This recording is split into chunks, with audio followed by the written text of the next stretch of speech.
I love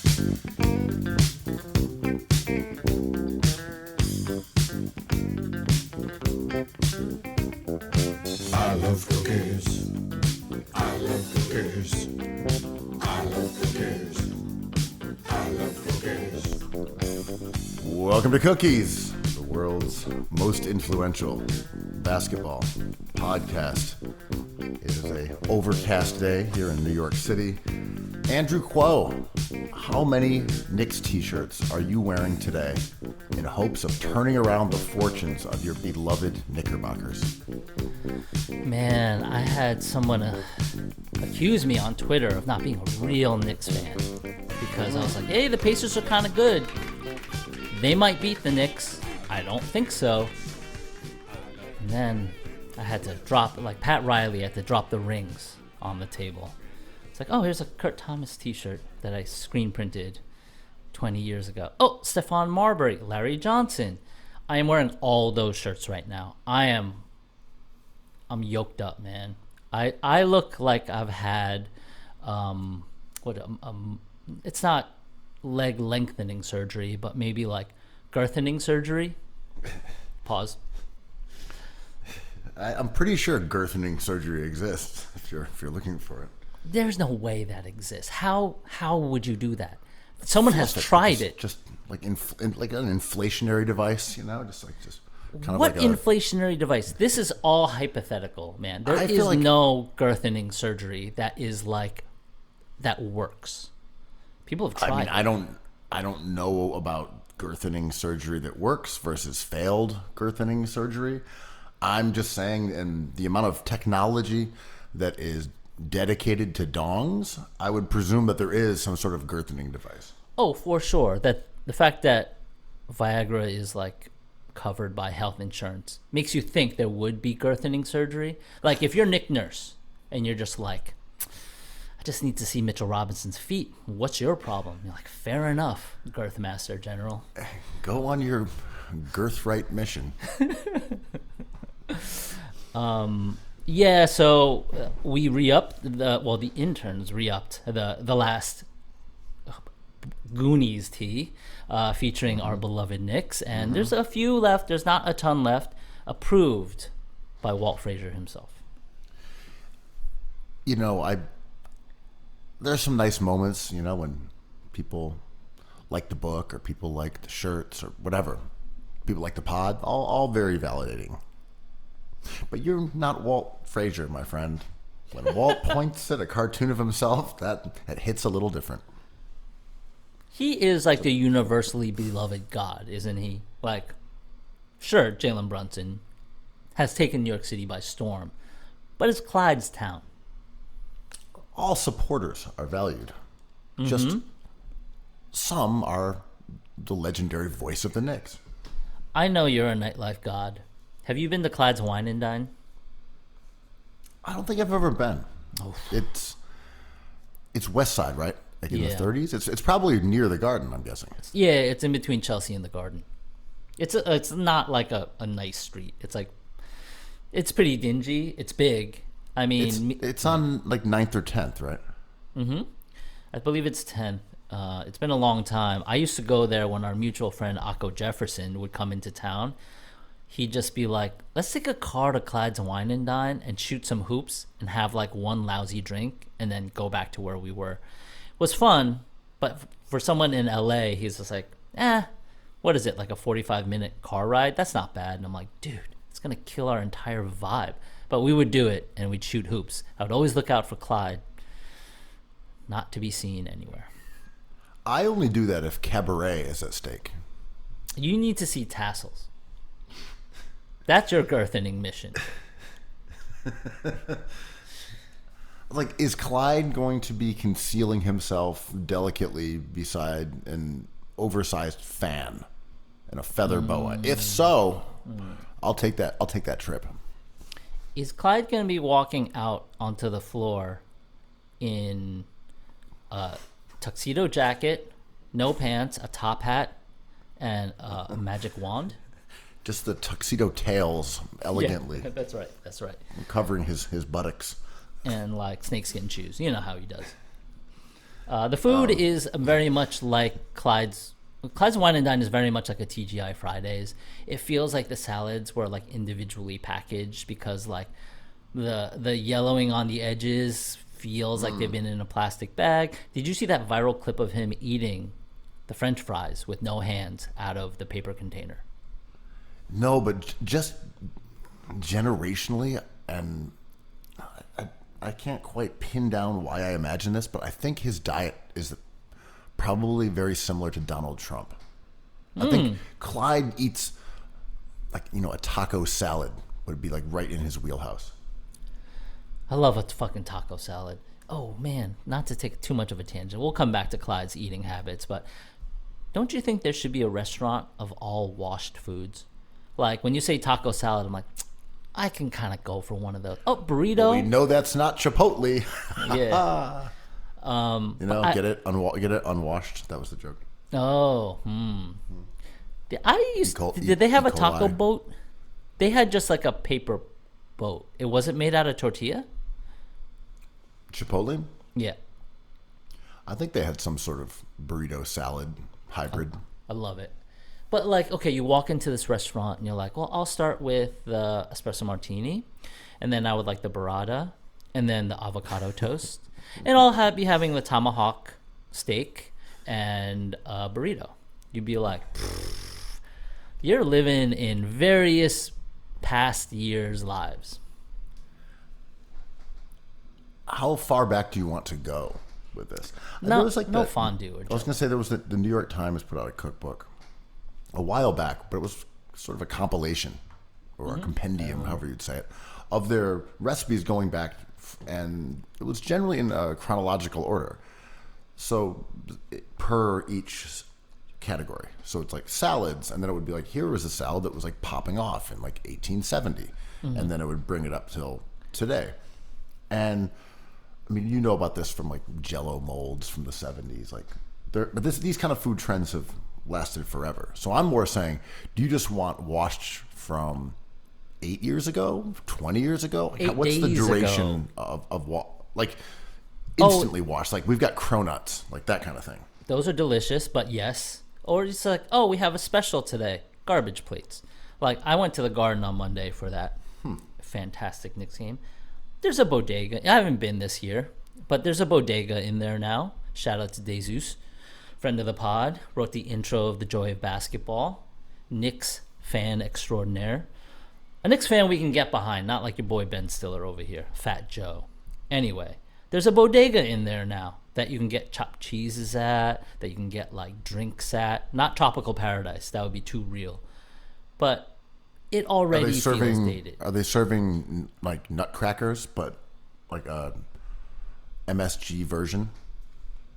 No, they are not. Nutcrackers are the famous drinks that people bring around beaches and parks, and even deliveries sometimes during the pandemic, that were like mixed drinks in a specific container, right?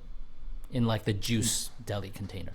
Yeah, typically pretty strong and homemade versus grain alcohol. Yeah. I mean, it could be whatever mix. Technically speaking, you're right. It's more just sort of like, here's a strong alcoholic drink with summery flavors that's sold independently. And I was like, that's the kind of thing that I could see the Garden leeching onto as a cultural experience for Knicks fans. Man, I had N drink. I don't like to get up that much during the game because I'm watching the games, bro. I am fully immersed into these games, so I don't like to get up and pee at all or eat or whatever. So I go into the Garden early. That's my ritual, half an hour early.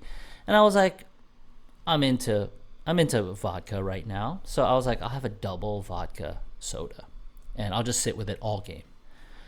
It was like $40, dude. It was so crazy. I was like, this is too much money. It's too much money. But it was the best vodka you could buy. Oh, God. Mwah. They measured it perfectly with that measuring doodad. Even worse.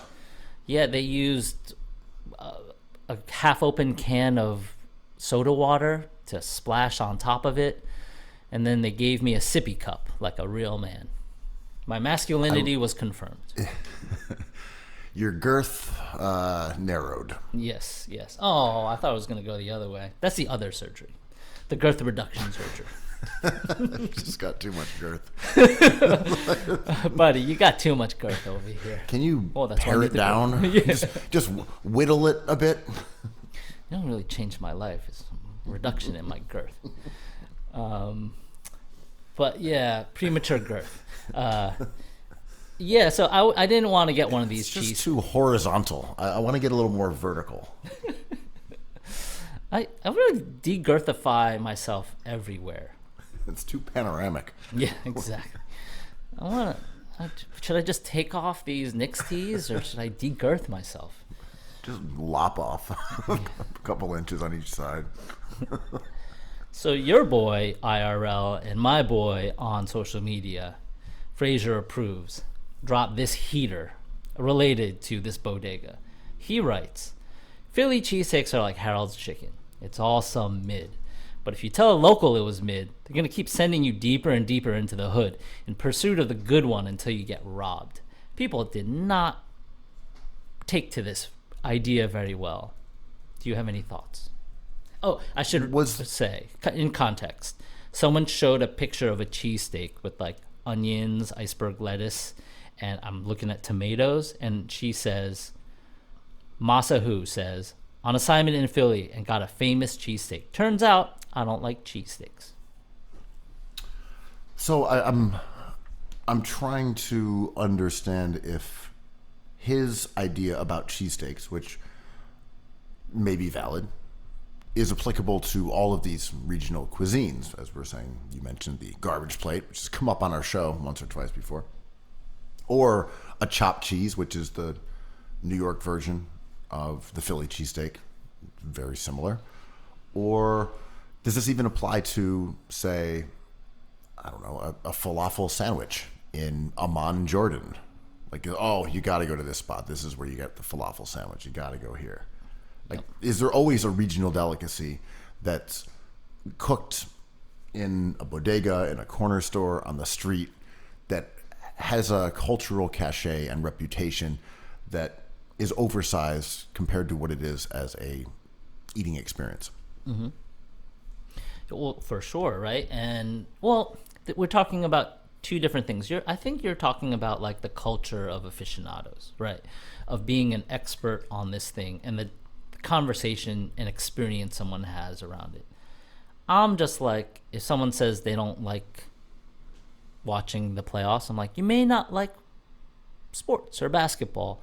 If someone walks out of Scar's Pizza or L'Industrie or John's and is like, not my favorite, I'm like, well, you might not like pizza, buddy. I don't know what to say. That it doesn't get better than that. It's like, you know what I like? The stuff my mom made. I'm like, totally different conversation, right? But I like Gatekeepers. How much do you like Gatekeepers is the question. Yes or no, right? I think it's also a conversation about authenticity and local lore, local expertise, those kind of qualities where you say, and territory. Okay, it's territory. Oh, I think this place has the best. I think this place has the best. And someone says, well, you guys are all a bunch of losers because obviously the best place is over here. And like, when did you move here? Mm-hmm. Yeah. How long have you been in the neighborhood? Because, the real heads know that you got to go to this spot where you get robbed, as Fraser Approves said. Right, because that's the real down home spot, sort of like Hell Square number 8. But I have a friend who will make declarations like this. This is their specialty. And they'll be like, the best burger is here. And no matter what I say, I'll be like, actually, turn that around. I'll say, the best burger is here. And if I say something, they'll either say, no, it's not, because I've had it, it's better here. Or they'll say, it can't be the best because I've never had it. So it's sort of like when we used to do the pod with our Aussie king, Mr. Hot Dog Legs himself. And we'd be like, this thing just popped up in our zeitgeist. He's like, it's over. And I'm like, oh my God, that was fast. That was like 30 seconds for like, whether that be shoes or a new t-shirt that went viral. I'm like, this is the way to do it. just like keep on being Keanu Reeves in the Matrix and dodge all what people expect from you. It's like, hey, have you heard about Bar Italia? You're like, yeah, more like Barf Italia to me. I'm Yeah. over it.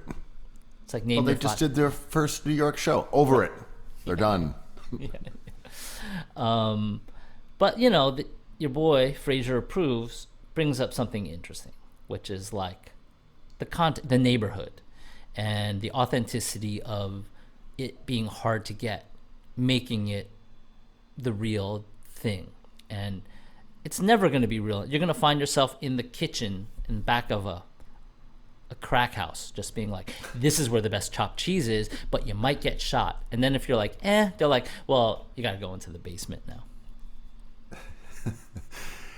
Yeah, and if you are not that excited about going into that neighborhood and having the confrontation with the 7 pit bulls that you have to defeat in order to get the chopped cheese, well, then you just weren't built for this chopped cheese life. Yeah.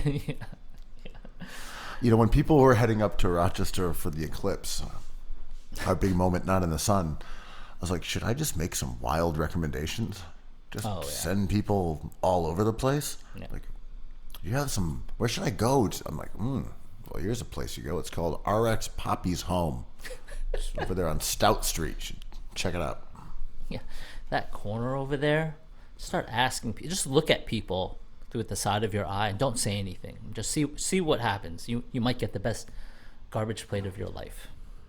Unironically, sort of my favorite place to go in Rochester is a block from from Stout Street, which is a place called Swan's Market. It's an old German sausage and beer place that's only open for lunch. Actually is a great place that I have sent people to, so I'm not above it. Yeah. Well, there's like, all right, so is there truth to this idea? Because if you're not paying that much money in rent, if you're like Magnolia Bakery in Times Square, you kind of realize the overhead and the quality of the thing you're going to get. It has to be more populous, right? But if you're like not really paying a lot of money in rent, let's say like at a food stall in a night market in Asia, you can kind of flex in a way that you can't really flex if you're a Din Tai Fung in Midtown, right? Because the risk is lower and the clientele expects something different. That's a good point, but I think it goes both ways, where you can try something ambitious if you have low overhead, and we see that a lot of times in Queens. Like, hey, a Tibetan place opened up; they're serving yak. You're like, well, all the places that serve yak here are open at 4 a.m. That was a joke, but I just mean it would be hard to open a fringe cuisine, really aggressive, ambitious oddity that appeals to like a small community outside of, say, Queens at this point, or deep Brooklyn. It would just be tough to do that in the Lower East Side. Not to say it can't be done, but as you said, the financial realities of opening a restaurant are what they are. At the same time, I mean, I was down in New Orleans fairly recently, and I went to some of the spots that were like the classics. You know, oh, this is the place. You know, you go there and you get your po' boy at the counter. This is the real deal. Yeah, Like, it's all right. You know, it's like shitty white bread jammed into a pile of shrimp. It's like, it's pretty good. Here's some. It's I don't know. I feel like we've become bougie in some ways, and we even judge those kind of spots by a different criteria now.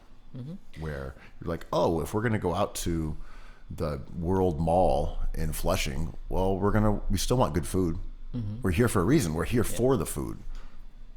I don't know. Can you give an example, or can you think of an example of the entry point immediately giving you something good? Like, I think it's LaGuardia. There's a Shake Shack in there. It's really good. Like, it's awesome. I'm enjoying this food as much as any burger I've had. You know, like, and it wasn't hard to get. It's kind of a touristy vibe, you know, and people are just like jet lagged eating these breakfast sandwiches. I'm like, this is great. I don't really need to find like Fat Joe's basement. I mean, Joe's basement. Well, right, something like that's by default meritocratic is interesting because you could say, well, NBA basketball, just coincidentally, we have a podcast about that. But that idea of like, oh, you know MJ, you know LeBron, well, you know the best of the best. Mm-hmm. That's who you recognize. Like your understanding of the sport is minimal, but your entry point are the GOATs. Mm-hmm. And that makes sense and other ways. But yeah, I know what you mean. Like if you were going to say, what's for mass consumption? What's the easiest way for people to get into a certain thing? If we're talking about food or something cultural, is it going to be through, is what's most popular and most accessible going to be the best? Probably no would be your typical answer, I guess. Yeah. And we have so much information now. It's like, so your boy, your god, Steve Albini passed away this week. And I've been quite a fan for a long time. I don't want to do the Williamsburg hipster thing, but like for sure I was into his bands that shall not be named because their names are too edgy. And he passed away, and I was surprised to see a universal love for him. And I was like, whoa, I didn't know all these sports people were into Steve Albini, and they kind of know their stuff. This is great. They're just naming tertiary albums that they produce. Like Jawbreaker, you guys know that one? Like, I'm surprised because all we do is talk about the Celtics or whatever. Wow, and the vectors of Nikola Jokic and Jesus Lizard stronger than you thought. Yeah, totally. And then I realized, like, there's a ton of stuff I don't know shit about. But I know about Steve Albini. But then I realized everyone else does too, because the information's right there. You'd be like, who's this guy that just died that everyone's talking about? Like, oh, I've heard of Nirvana. I'm an expert now. And you just have to word it correctly. And I'm like, damn, you know your shit. But I love that shortcut. This is what the internet has done, right? So if you're on the search for the best hamburger and you're getting off the plane, it's right there. Just get it. It's right there. It's 10 feet away. Check that off your list because you've had the best hamburger in New York and it's in the airport. And with Steve Albini, it was just like, yeah, if you like his albums with the Breeders, his albums with the Pixies, popular albums, like, oh, you have that experience. Like, I'm not going to take that away. Complicated man, though. Yeah, I mean, Gen X troll who renounced his trolling ways, but when those things now just live on in a way that they didn't back then because of the internet, and exactly what you're describing, where these quotes or ideas or these scandalizing things that were said, whether they were just trolling or trying to be edgy, whatever they were, are now disconnected from even him renouncing it or his later ideas, etc. And I mean, this is the problem with the mantle of expertise being a Google search. Mm-hmm. I was, not to get into hoops because we got plenty of time for that, but when I talk to some people who are newer converts to our religion of basketball, and they're paying attention, they're watching the games, bro. They're into it, but they don't have any historical context. Mm-hmm. So you'll bring up someone and they'll be like, "Who's that?" You're like, "Oh, you don't. Oh, right. We're talking hoops on a pretty regular level, but there's this huge void in your knowledge because you just weren't doing this at the time." And I think that's kind of what happens with the ability to say my mantle of expertise is I'm spending 15 minutes on Wikipedia. Mm-hmm. It's like, yeah, it's pretty broad strokes. You can get the point of it, but this filmmaker who just died, this producer, like the father of indie cinema, it's like the people who are really into that person have some different context and why they love this guy. And I think it's cool if people say, yeah, RIP to that king. I didn't know he did this. But yeah, the emotional resonance is kind of different.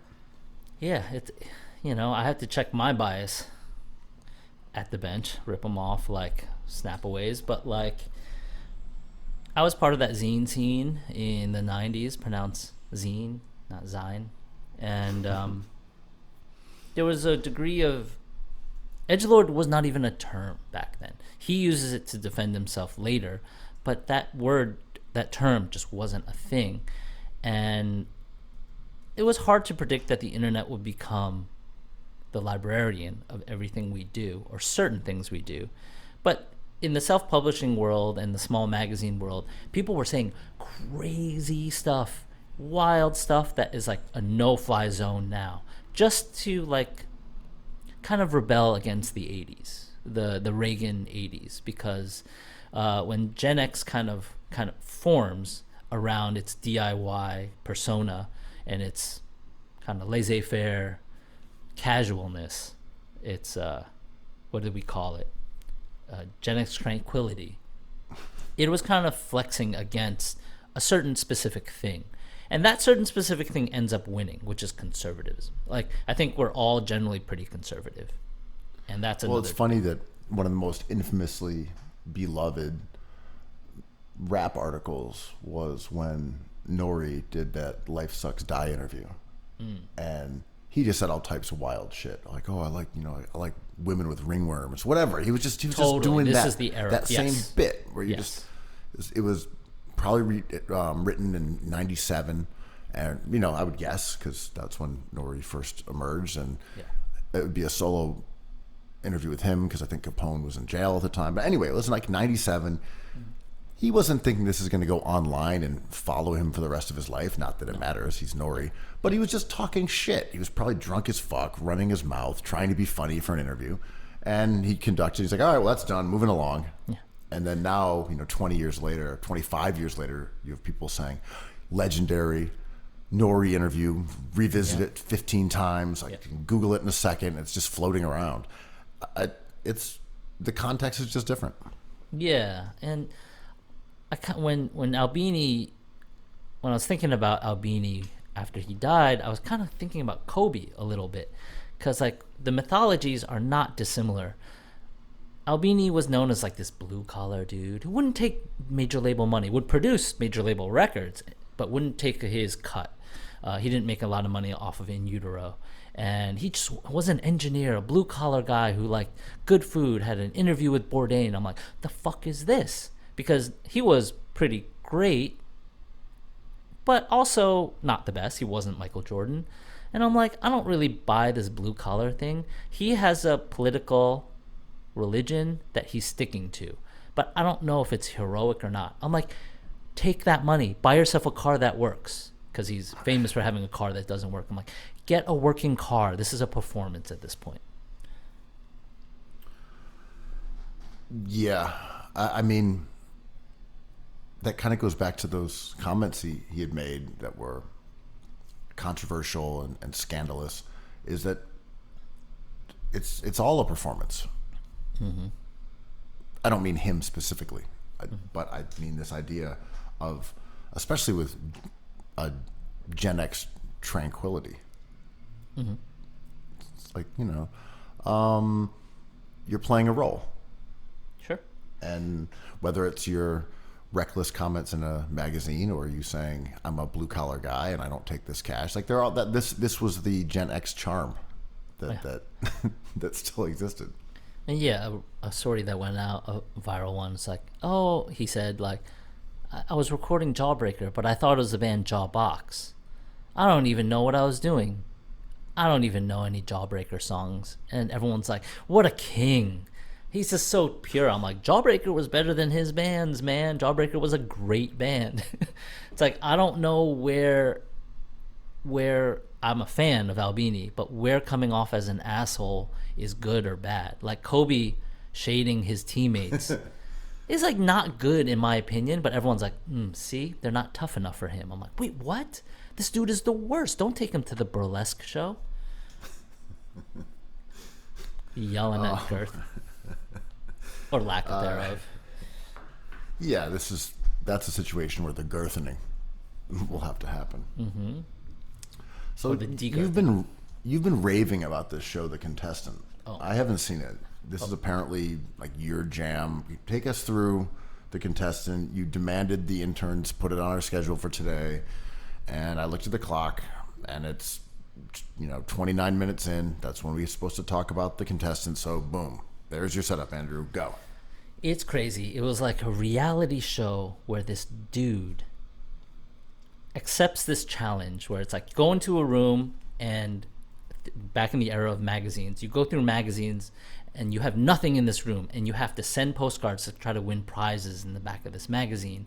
We're only going to provide you with like the minimal amount of crackers to stay alive. You need to earn 1 million yen. And it was crazy. It was, so this guy, they strip him naked and they have him in there trying to win these prizes. And this is on Netflix or this Hulu? is on Hulu. I watched the trailer for it. It looked great. It's one of those things that'll make you shudder. It made me shudder in a deep, deep way that I like can't shake. Sort of like Tom Arnis's video where he shoots that dog. That is crazy. That I will never, never forget. It's an awful artwork, but like did its fucking job, right? Like shook me. But this has the same thing because you see this guy kind of break down mentally in like ways that Stefan Marbury can only dream of. Like this guy is reduced to like a shell of a human being, and this producer keeps on like adding challenges to him to try to break him down more. And it's a real question of like what cruelty is. Like there's producers being like, hey, if he dies, like I guess the show's over. And they say that with a straight face. And eventually he kind of games the system, but he's never the same. And he has aspirations to be a TV star, a comedian. An amazing aside is his name is, I believe, is Nasubi, which translates to eggplant. So as he's naked, they put a little eggplant emoji on his girth. And that is the language we have on emojis now. That's why we use the eggplant as like a Nick Nurseism, as they say.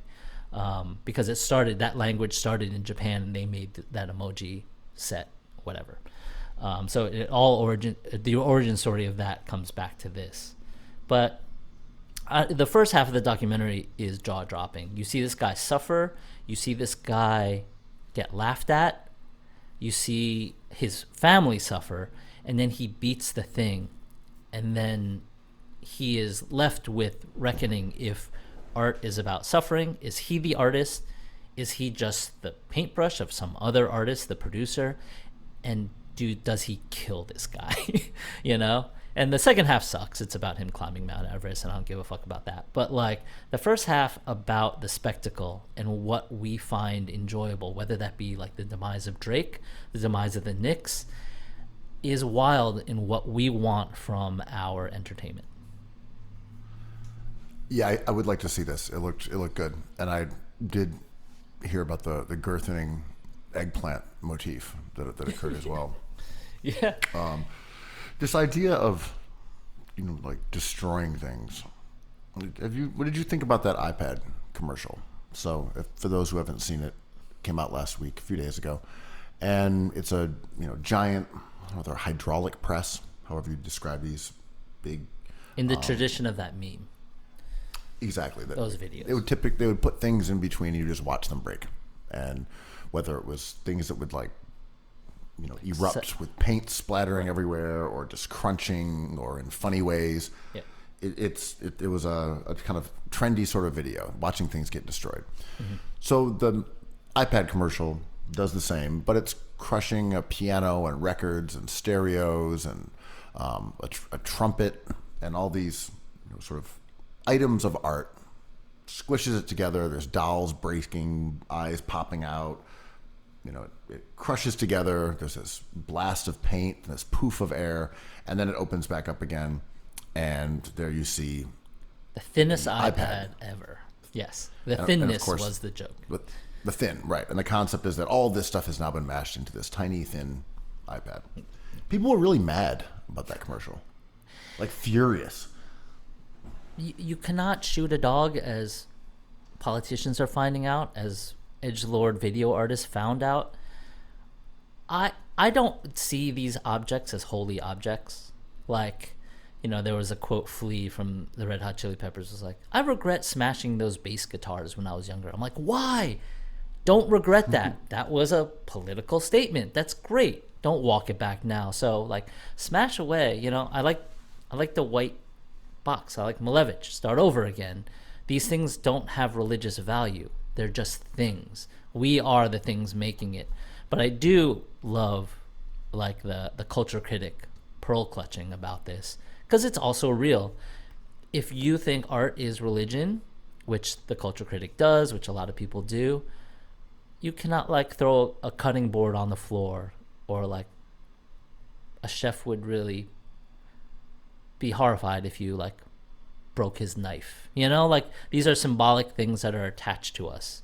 So I get it, but I feel like the exercise of music that kind of starts over, basketball that begins again, like you let go of like the precious idea that these things mean more than just like horsehair and a brush. I do think the commercial inspired some not only rage but some thoughtful conversations. I watched it and didn't enjoy it per se. It was a bad ad, in the way that right? Well, I don't know, like hot dog legs, like fantastic ad, brilliant. I'm like, well, of course, sure. Yeah, of course, right. I watched it and I didn't really enjoy seeing the piano and the trumpet and stuff get crushed. I didn't watch that and say, wow, I can't believe they're breaking a trumpet. Like, it's just a trumpet.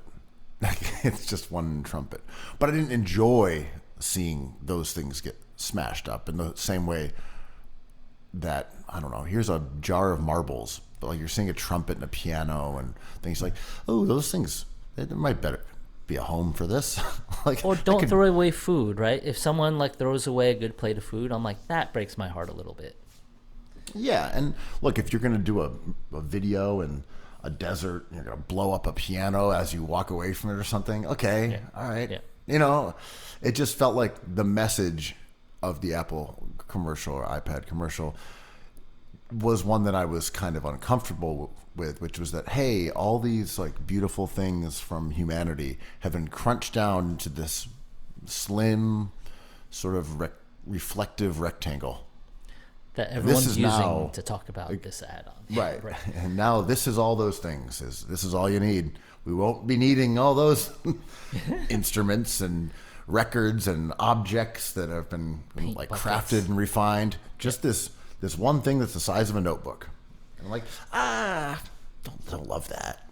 I was thinking about the original ads that Steve Jobs made that kind of jump-started Apple, which is like Gandhi and Einstein and who are the other famous people that they use, like Think Different, right? The famous award-winning campaign where everyone like, that was the beginning of a new age of advertising. If we're talking post-Mad Men stuff, it's like, ooh, the computers were fine. The message was unforgettable. And then I was thinking about Think Different or Think Like Me. That was more the truth of that kind of marketing, right? It's like, don't think different, think like us, and then buy our shit. Gandhi is arbitrary here because Gandhi's a complicated, one of the most wonderful modern people to exist. We sell computers. Steve Jobs is a businessman, and selling individuality is always effective. And when Tim Cook decades later is like, here's an ad for a thing that I made, people are like, well, fuck you, that's not the way I think. It's like, right, it's never been the way that you think, it's the way they think, and they betrayed that.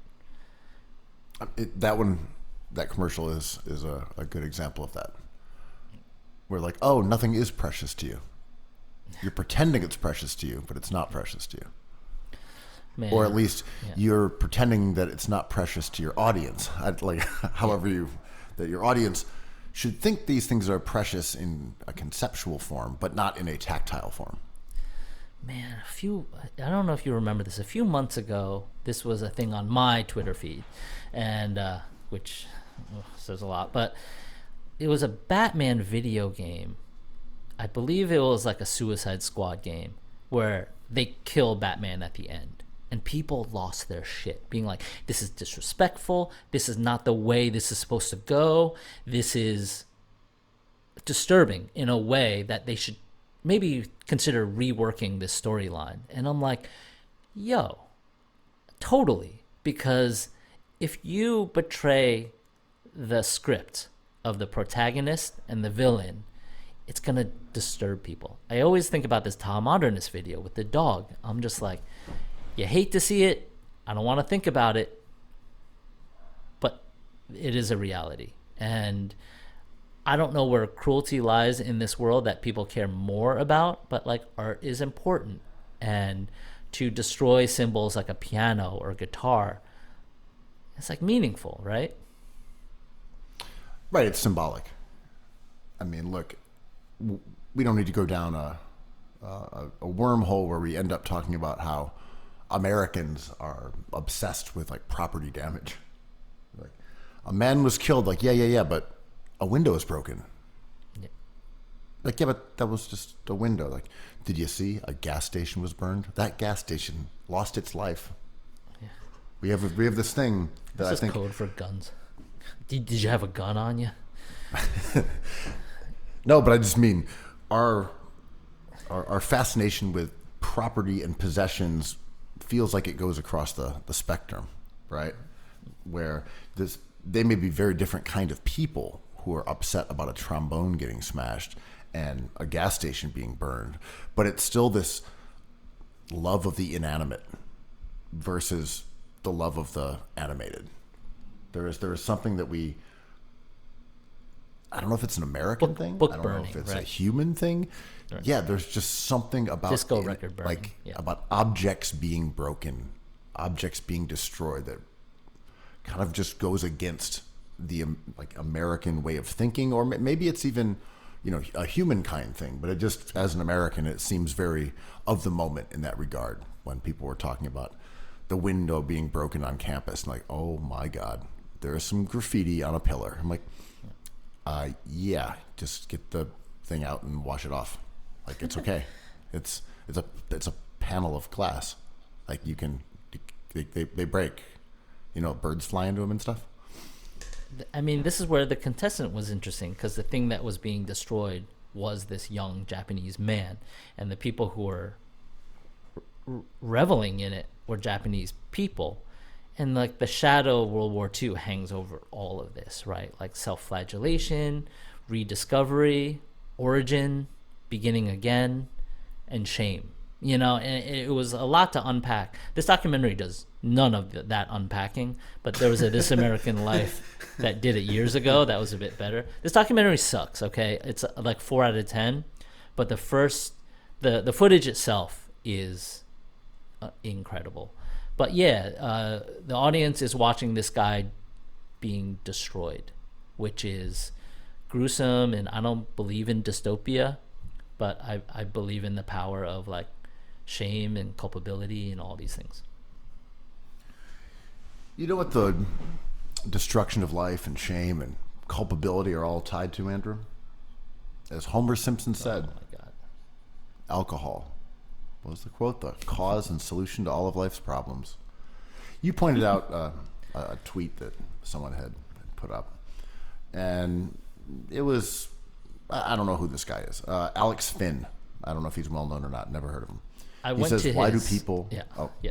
Well, I mean, you can tell me more about Yeah, this. yeah. The Lord Alex Finn. Just his tweet here, just so people know what I'm referring to. He said, why do people in 2024 still drink? It's proven to destroy you mentally and physically. It's proven to be a depressant. It's proven to be literal poison. It's proven to make you feel like shit. Yet there's still a massive drinking culture. Like, why? Why are you still drinking in 2024? You've investigated this character. I clicked on his profile is what I did, and it says building an X empire, live content every day, 4 p.m. Eastern Standard Time. My dope company at 1% better X. So this guy's an Elon Musk dude, and he has got like 200,000 followers. But this idea of self-improvement is like a traditional thing, right? Like I'm guessing this guy is probably not in his early 20s anymore. There's always a tradition of shaming people that did the thing that you did. Like, vegans have a tough time navigating society for this reason, right? Everyone's just like, don't make me feel bad for something you decided to do. but we know being vegan is like healthier for sure. Not drinking, healthier too. But the shame is interesting. I stopped drinking. Well, I went from like drinking like a young person to drinking like an old person, which is like once a month now. I used to have N beer like 5 times a week, but like I was really young. So like I no longer meet people. I no longer hang out with people who drink, basically, which is crazy to say out loud. But I get what he's doing. Do you start with shame? Do you start with science, or do you start with like clickbait? Well, for me, the main issue is that we've got a guy who, in the year 2024, believes that he has discovered temperance. It's funny. Well, you know, this goes back to like the Bible, where the bro drank too much and like exposed his girth to his children or whatever it was, and had to get smoten by burning bushes. What, you know, all that Old Testament stuff. But like literally, it's in the Bible. There's like, don't drink too much. Like Islam, like a fundamental point is like, hey, no drinking. Mm-hmm. Shouldn't do that. Mm-hmm. Right up there with pork, man. This guy. Why in 2024 are we still eating bacon? I know it's epic. I know. But like, why bacon is on the washed food menu, by the way. Why are we still putting sriracha on our epic bacon? It's literal poison. Mm-hmm. It's proven to make you feel like shit. I just mean that, like, the idea that drinking is bad is as old as drinking itself. Right. Yeah. Hangovers suck, man. Only slightly newer, like by a day. Someone's like, check out the shit I made. Someone's like, you shouldn't do that. It's like gambling. It's like, I'm going to throw this rock. It's like, I think I can throw that rock farther. It's like, all right, who's taking bets? It just happens immediately, right? And like I'm an alcohol day 1. I'm a temperance day 2. And you know, like the next morning, temperance was invented. Yeah, hangovers suck. I have many good friends who were rescued by AA. I love AA, NA. Like, those places are awesome. I'm friends with them. I've gone to support people there. It is cool. Call it what you want, but I think it is a good thing. I'm also an asshole sometimes, and when somebody rolls up to me and is like, when someone rolls up to me and is like, you know, you shouldn't drink too much, it ruined my life. I'm like, no dog, huh? You couldn't just stop. Like, after a couple beers, I'm like, that's N beer. I'm like, that's enough for me tonight. I'm going to go home and sleep. You couldn't do that? It looks like I'm Kobe in the gym, and you're just Steve Francis in the club. I guess we're just built different. Yeah, you know, it's like that. It's like, you shouldn't do that. That really destroyed my life. I'm like, okay, it's not destroying my life as far as I can see, right? So when I read this tweet, I'm like, am I miserable or thirsty? Am I depressed or hungry? It's like, am I too girthy or not girthy enough? But this whole idea, right, is that, as you said, it's about the lack of moderation. And he is going completely one direction, where he's like, well, it's just bad. You shouldn't do it. It's bad. He's not wrong. Right. But he's not saying, hey, I think you should drink in moderation. And everyone would be like, yeah, no shit. Who's arguing against that? Yeah. So that doesn't get you any interaction. So he's just got to go full-fledged teetotaler. I mean, he's going prohibitionist. Right. You know, like, that's why they did that. Mm-hmm. It was based on the concept that alcohol was immoral and that drunkenness and loudishness were ruining the working class, and they were calling in sick, and they were lazy, so they should not be allowed to drink alcohol. So that way they would show up at, in the morning on time, and they wouldn't fight, and there'll be a more efficient working class. That was literally why they did it. Right. And it had ties to religion and whatnot. But this guy's just repeating the same shit from the 1930s. Yeah, and he knows what he's doing. It's getting clicks. People are arguing about it, and he has moral superiority here because he is sober, right? And it's the high ground. He has it, so he's kind of introducing this argument that he's going to win. There was an interesting study that came out like years ago, this decade, that was like, there is no paradox. Every drop of alcohol is poison that hurts you, that builds up. That said, the people we studied for decades who have a drink in moderation live longer lives because it reflects something in your personality as opposed to your physicality. Like, drinking might kill you, but it probably won't. But we think that maybe having a glass of wine every now and then is a habit that people who live longer lives do. Not to get too grim, how long are we trying to live here? I want to be as old as Obi Toppin, so speak for yourself. Are you shooting for like 90 years old, 100 years old? I want to be Alex Katz old, man, like fit, like 90 years old, painting, running. Yeah, I kind of do want to be that kind of old. If I'm decrepit, like the Knicks, put a gun. Yeah, that's the tougher part. Is like being like, 90 years old and decrepit. Like, whew. So you've been decrepit for like 2 decades. Like, yeah. I mean, it's easy for a young person to say. Got right? decrepit. Of course. Well, once you're in that position where all you got is your life, it's the last thing you got. Because like if you're Pat Riley, I see Pat Riley. I don't want to kill Pat Riley, but I'm saying maybe I'm not worrying about what Jimmy Butler's saying. Maybe I'm like, I've had an amazing NBA life, one of the best. I'm just going to enjoy this. But he's just like, our superstar needs a hand slapping. And I'm like, can you just enjoy your shit? But I can't tell him that because he's living his life being like, I'm sharper than you'll ever be. And I'm 100 years old. Fair enough. I mean, Pat Riley, he's still 4 years too young to get those nuclear codes. He cannot be the leader of the free world, little guy, little Pat.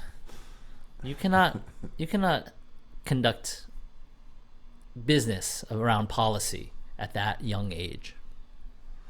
So the apparent lack of interest in alcohol may be a generational thing. We've heard this from drugs are really good right now, right? Well, you don't gotta smoke weed anymore. Just eat a gummy. I don't know how it breaks down, right? Where there's these like trends that are either like macro generational, but like, well, people like early, like millennials just don't really drink, and like Zoomers drink even less, unless there are a certain group of Zoomers who live in New York, and then they're just doing tons of alcohol and drugs. And it's like, I don't know how these social sets break down.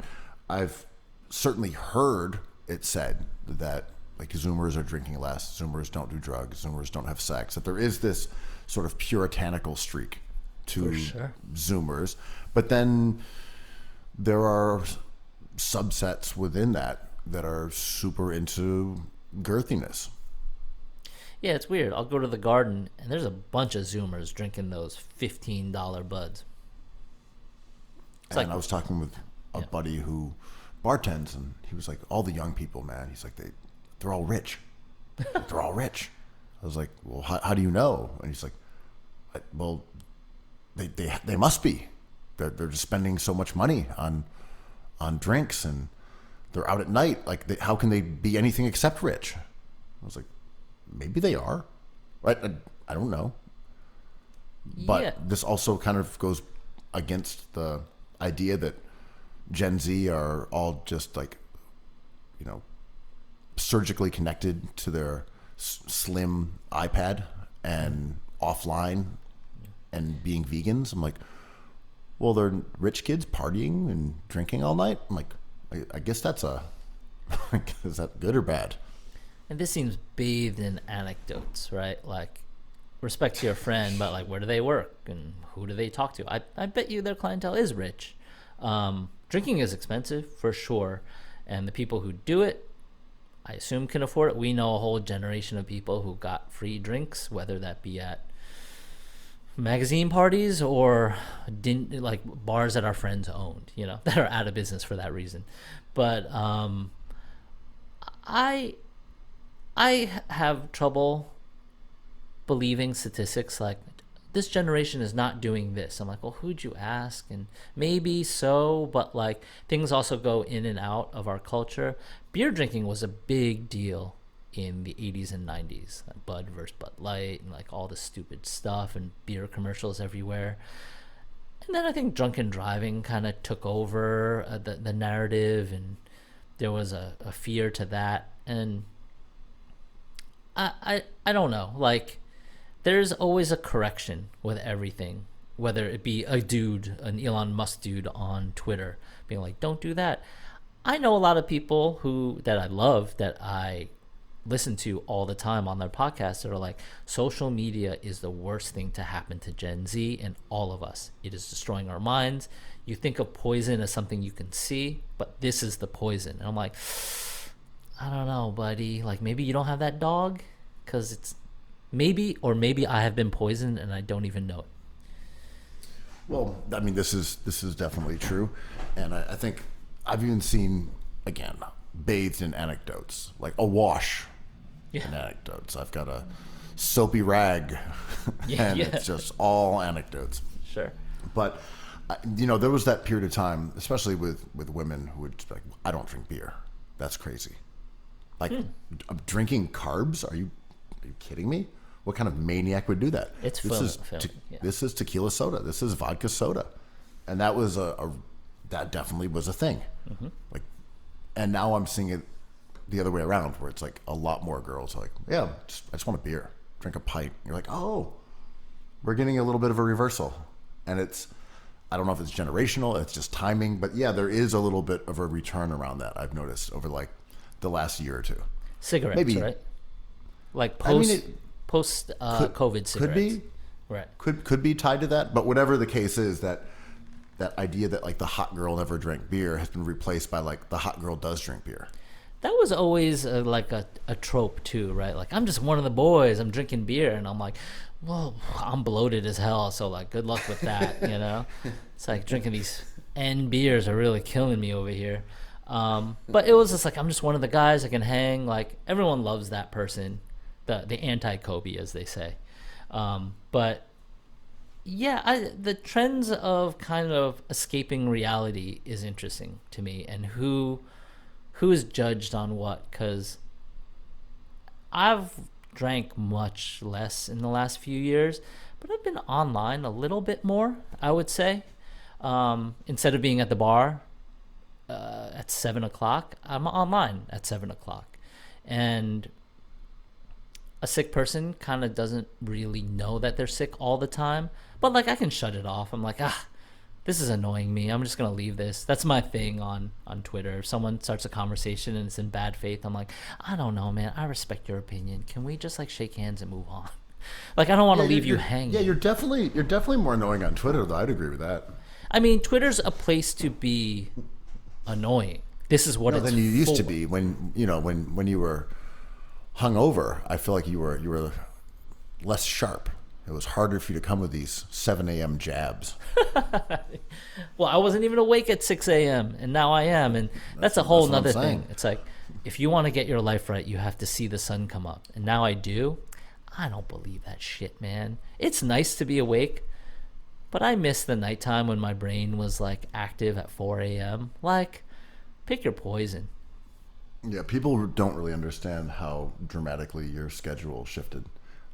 Yeah. Not to get into the whole sausage-making girthiness of The Joy of Basketball, which you should obviously cop, and it would be the only book anyone should read. Yeah. But I would work on stuff relatively late and then go to bed, and you would then send me what you had worked on, and it would be like at 8 a.m., but it was from the night before. Yeah, like we were on like two different schedules where you'd be working. I mean, it worked. It was effective, but I remember, you would be sending emails over like when I was waking up in the morning, and you'd been up all night. For sure. I did that for maybe half a year, and it worked. I was cool with it, but like, your you're poor forever and broke overnight. It just like switched on me where it's I would have to do things in my life that demanded me getting up at 6, and I like it, and I do my work at different hours now, but like the whole religion behind like, well, your circadian rhythm is dictated on the sun, and if you're not watching the sun come up, you're missing a part of your DNA. And I'm like, I don't know, man. I don't feel that. Like, I miss people and talking to people who are out late at night. I like those ideas. I've always been into the night, and I don't see myself ever going back to that. But like, you get old and your body changes, and once you get on a track, like, don't switch it, because it's like very traumatic for your physical.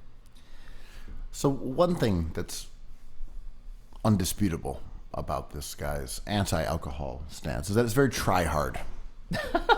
Oh, it's Jadakiss? It's very try-hard. Like, oh, Kendrick Lamar, Donovan Mitchell. Yeah. Well, it's the religion of productivity, right? It's not saying God frowns upon you for doing this. It's saying you're harming yourself. You're hurting your life. You're taking poison. It's a different way of coming to the same conclusion, because it's guised here as he's concerned about you. You're drinking, but it's really being judgmental. And this brings us to the New York Knicks, because the New York Knicks have been the morally superior team now for most of the playoffs. They don't duck smoke. They were able to be the ethical team against those dirty Sixers who were grabbing legs, kicking balls, and they played every minute of the game. They overcame injuries to multiple players. Is there a lottery now they've pick reached on a point. the team? Julius Randle. Exactly. Right. Yeah.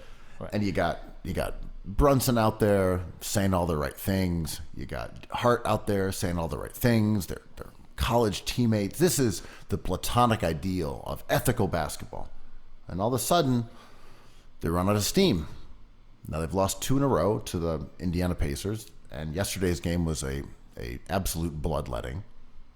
Has the Knicks' moral high ground crumbled, much like the soil beneath Wile E. Coyote's feet? Their moral high ground has not. Your boy Josh Hart was like, I don't work hard. You guys who pay for the tickets work hard. I'm playing a game. And I'm like, oh, that's what happens when your team captain is a Nepo baby. He knows how to talk through this. It's just like, you just got to win the game. I'm not hurt. Nope, no excuses. I'm like, that's right. You grew up in press rooms, but they're losing the games. Team captain, well, that's you, the fan. Yeah. Listen, I don't win and lose games because you guys are the real winners. I'm just here for you. You are the champion. Second team All-NBA player, well, that's the New York City cab driver. I am going to take this All-NBA team award, chop it up into 1,000,000 pieces, and spread it over, let's say, what's the poorest neighborhood in New York? The poorest neighborhood in New York, because I am the man. Each piece will be in a chopped cheese found in Brownsville, Brooklyn. Yeah. But they're losing, and the Knicks fans are turning on them. We were having this debate online, like, is it the media? Is it the fans? I think it's the same thing. There is a lot of fire Tibbs and trade Randall talk right back where we started. It's just been a week, man. Like, we didn't pod since last week, and we've gone from total elation to the prisoner of the moment, like it's all over. All the Knicks have to do is hold court. The Pacers are good, but they're not good on the road. The Knicks just have to take care of business at MSG. Look, every girthening has a refractory period. We're currently... You can't have a girthening without a de-girthening. We're in the downtime. Knicks did not look particularly good last game, and I think when they came out and were down by 20 in the first quarter, I looked at that score and said, I don't think this is how they wanted it. I don't think this was the plan. But it only got worse from there. And I think it reached about 40, ended up about 30. Never a competitive game. And to me, I saw people say, I think it was, I don't know if it was Hart, it was some Knicks shit. I'm like, we should never lose by that much. We should never. If we lose by 20, that's never fine. me. But never, Yeah. we should never be down 40. Not us. It's not fair to the fans. Yeah. I was like, oh, I like that. Accountability. That's what that is. These guys are so accountable. My thing is, if you're going to lose in a playoff game, get absolutely fucking shellacked. Yeah, it doesn't matter. Yeah, man. An L is Just get smoked. Take your guys off the court. Don't lose in a 20-point game. Lose by 40. Pull up the stakes and go back home. Yeah, it's all about rest. I mean, the game before Game 3, I thought it didn't go the Knicks' way at the end, and it was theirs to lose. Whatever, calls balance out. I love it. Human error is the fun of this thing. But I thought, the Knicks were the victims of the calls they were the benefactors of in the previous 2 games. Losing by, it doesn't matter. It's just an L. We'll forget about it as soon as the next game starts. The Knicks are really injured. The moment OG went down, I was like, enjoy this, everyone, because this might be the peak of our season, Game 2. Because if you lose your best defender and your most versatile defender, and he's a starting player, and you guys are not deep right now, it is what it is. You're going to lose against the Pacers. What exactly is the current prognosis for OG? I saw yesterday that he still hasn't begun running yet. He's still out for the playoffs, man. Come on, it's a hamstring injury. I was going to say, can't put him on the court. It's considering the average hamstring injury is about 3 weeks or so. It's I wrap. don't think we're getting him back. And let's say at 3 weeks, he's like, I'm back. I'm like, this is sort of like the Porzingis thing. It's like, sure, you're on the court, but the minute someone crosses you over, we're holding our breath. So, question for you. Because, look, if the Knicks go out and win their next game, which is tomorrow, and they may play 3 times before we pot again. Hopefully, yeah. But I just mean, ideally Knicks could win 2 in a row. Anyway, it's totally possible the series could be headed for a Game 6 or a Game 7 by the next time we play, whatever. By the next time we record. So that's the issue with the pod and the playoffs. Things shift really rapidly. But do you think, so I'm saying we can't even predict what'll occur. If the Knicks win, then they're fine. If they lose, then they're in huge trouble. We don't know. But do you think Thibs deserves some heat? I mean, we know how much OG's played in the playoffs. We know how much Hart has played. We know how much DiVincenzo has played.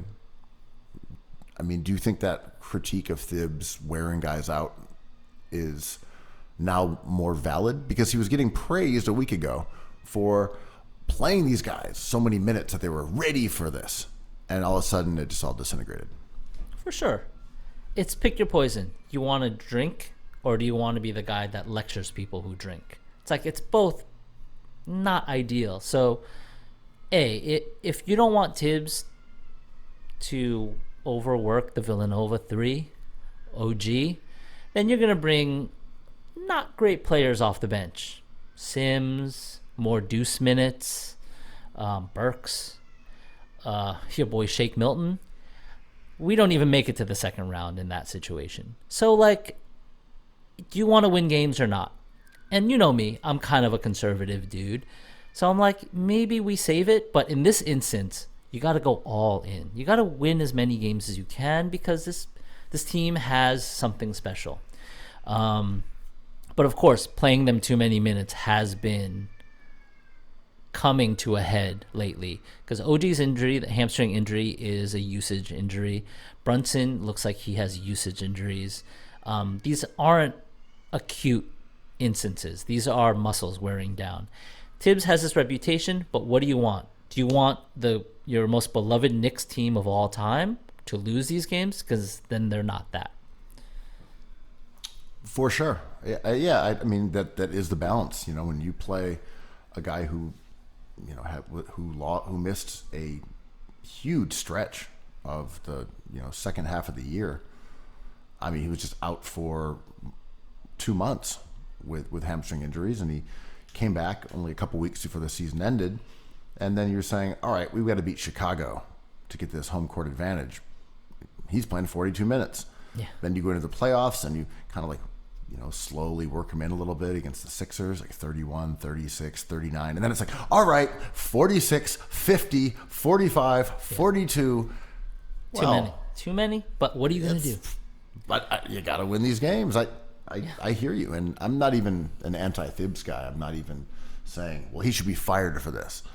I'm also looking at it as, I don't think he's blameless, per se. Too many minutes, right? These games are coin flip games. The Sixers, those 2 wins at MSG with the Pacers were kind of like Hail Marys. You need all hands on deck. Shake Milton is not going to win you these games. Respect to Shake Milton, who I quite like, but like Bojan going down, it's just bad luck. If Bojan or if one of these guys was healthy, it would help immensely. Bogdanovic his injury is a real problem. But there's nothing you can do. And to revert to being like, fire Tibbs, I get it. He is not blameless here. But we're only talking about the Knicks is because he did this. I mean, the Bojan injury was sort of a freak injury, if I remember correctly. It was just someone, I think it was against Philly, someone just kind of like dove on his foot while they were going for a loose ball. Yeah. I think it was Oubre or something like that. But anyway, it was not a malicious play or anything. It was just literally a scramble for the ball. Yeah. But then again, Randall should not have been in the game when he got hurt. So anyway, there are there's a lot of moving parts here, and we know that's the deal with Thibs, and yet, as you said, if you're undermanned, you got to play the guys you have even more minutes. If they had a deeper roster, like when Bojan was there, he probably wouldn't play as many minutes. So it is what it is. Causality is weird, and we react too emotionally to these things. Tibbs is an amazing coach. He is beloved. I think he's done a fantastic job. Name a perfect coach. These are meat shields, right? So, like, even Spo had his issues this year. What can you do when your team is like at 60% power, right? Yeah, I agree.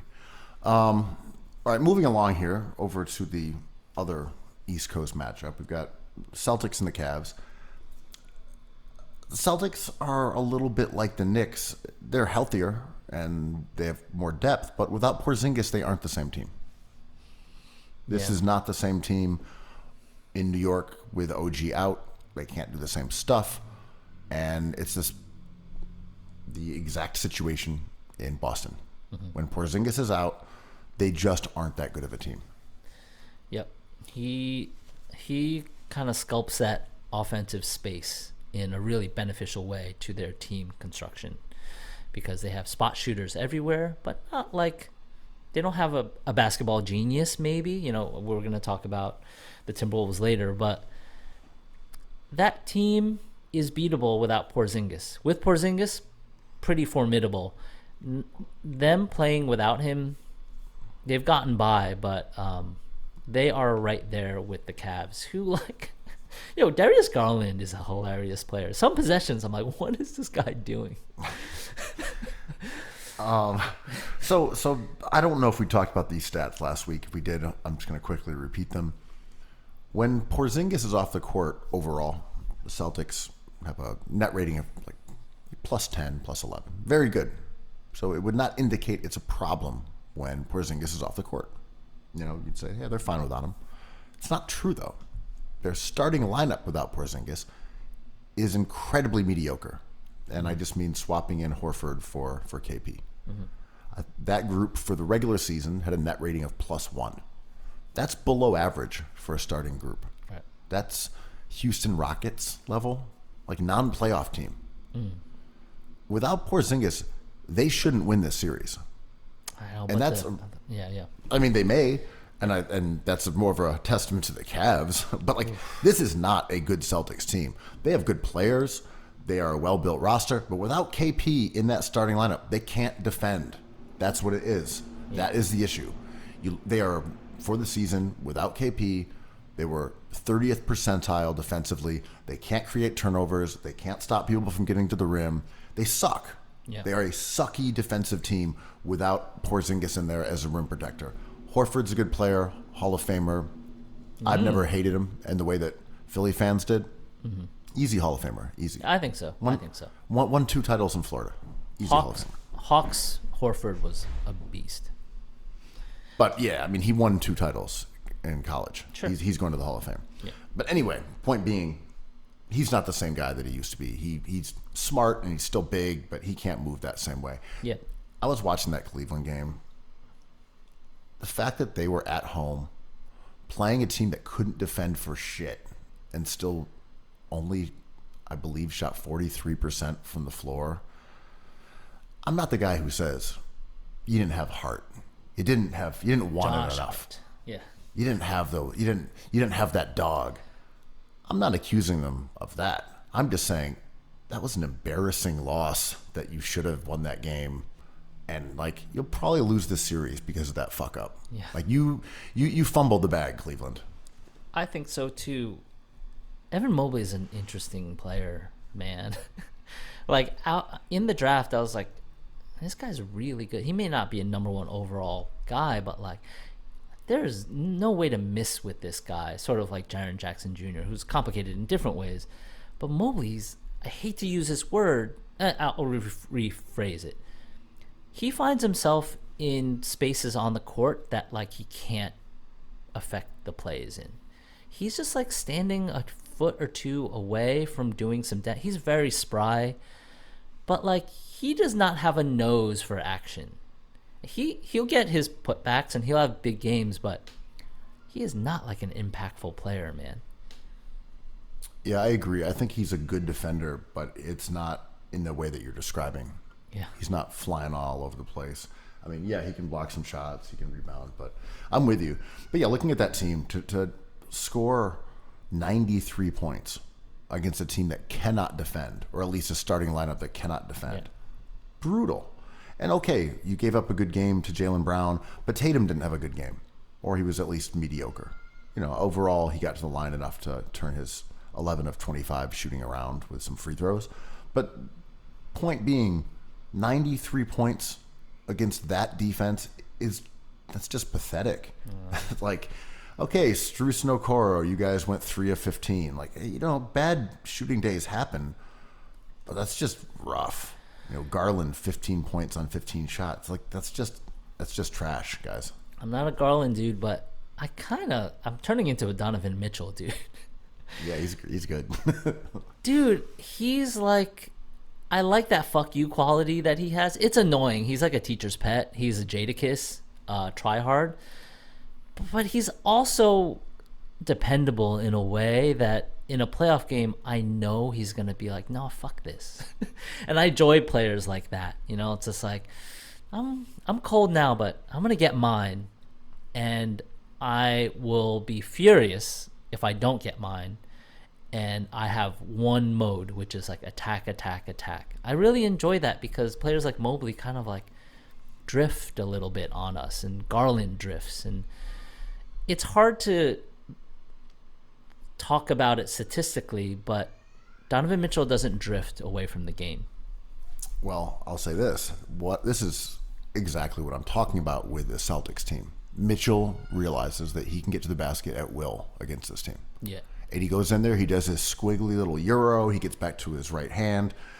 He's had some amazing drives, but he knows they have nothing there. Yeah, that if he can beat the initial defender, there's no help. Horford can't get there in time. That is a huge vulnerability. And the other guys aren't taking advantage of it or aren't being effective. I saw them miss a lot of layups. I'm not talking about Mitchell, more like Okoro, Garland, and other guys. Yeah. Anytime they run an action and they get someone going downhill towards Horford, there is nothing there.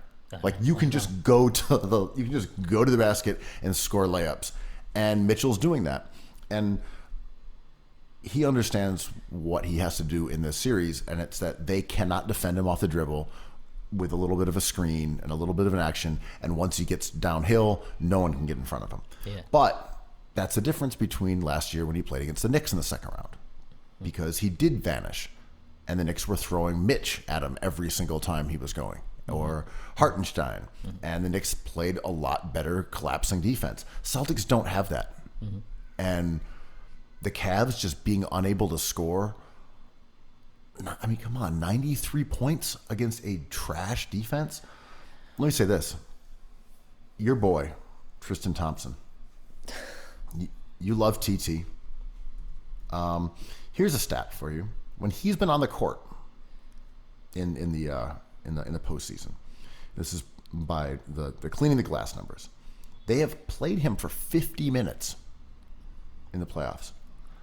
They're losing those minutes by 25 points per 100 possessions. You can see the it. worst, Yeah. the worst lineup in the NBA playoffs. 0 percentile, minus 25. Their offensive rating is 92, and their defense is like 117th. That's 0 percentile defense and 25 percentile. I'm sorry, 0 percentile on offense, 25th percentile on defense. The most wretched team lineups in the playoffs.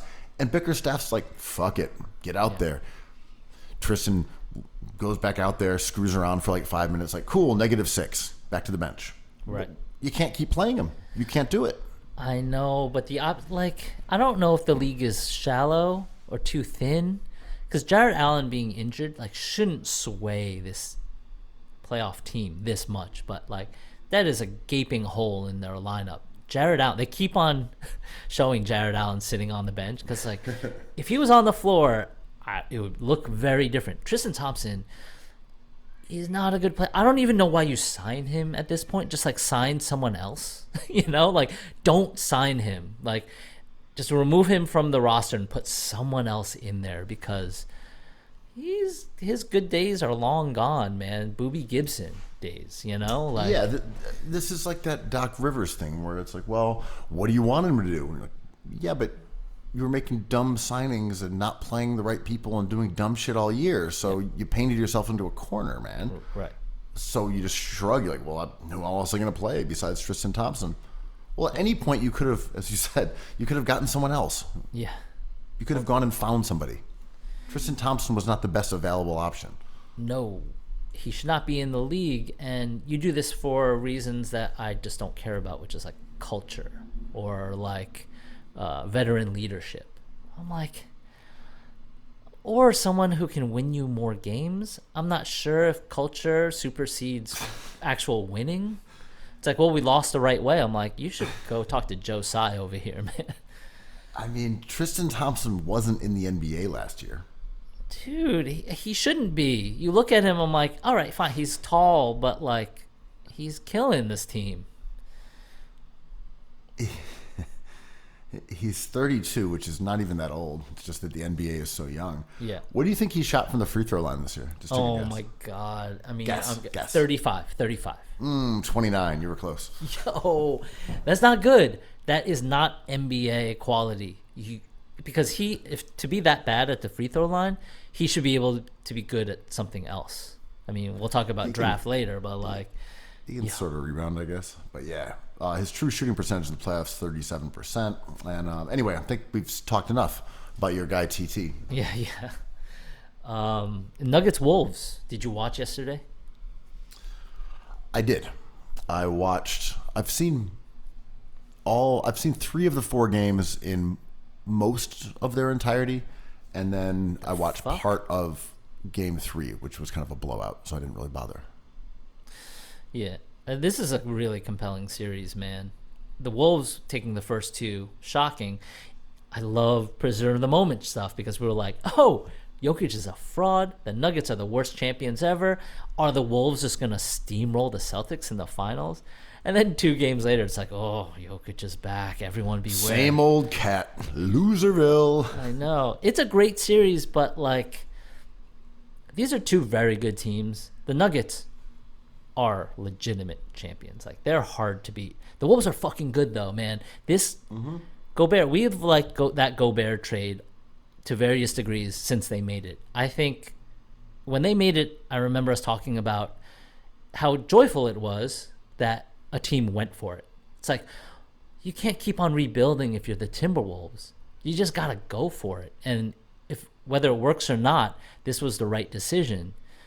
and they're a good team now, but Gobert really looks vulnerable at certain points in the game. Yeah, I mean, last year I was a big Timberwolves fan down the stretch. I thought they were extremely good. Then McDaniels broke his hand. They missed him as a perimeter defender.